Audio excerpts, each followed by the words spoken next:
Sebagai upaya menghindari tindak pidana korupsi, sebanyak 12 kepala desa di wilayah kota Prabu Muli melakukan penandatanganan kesepakatan komitmen tidak akan korupsi bersama Kejari Kota Prabu Muli. Kepala desa kalau ada sampai menyampaikan dana desa itu buat dana desa yang jumlahnya sangat besar rawan disalahgunakan oleh oknum. Untuk itulah Kejari dan Pemkot Prabu Muli melakukan penandatanganan kesepakatan bersama dalam bidang perdata dan tata usaha negara serta penandatanganan fakta integritas kepala desa.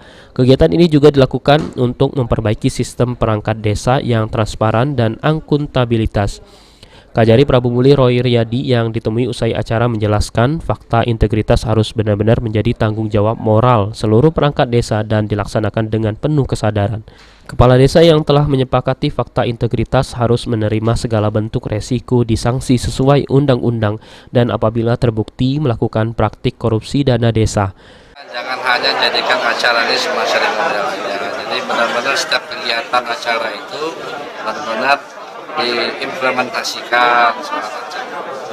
Sejauh ini laporan bocoran dana desa saya belum pelajari ya, cuman ada beberapa laporan saya tidak lanjut ke APIP dan APIP cek dulu lah, karena kan fungsinya inspektorat itu.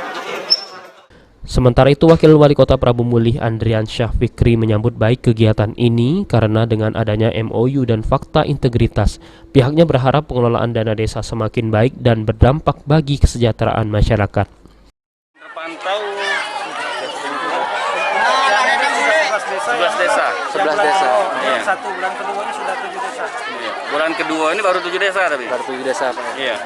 Alhamdulillah beberapa tempat sudah tepat sasaran karena yang sudah bagi kan tidak ada komplain dari masyarakat kan. Biasanya kalau yang tidak tepat sasaran ada komplain dari masyarakat. Benny Firdaus, PAL TV.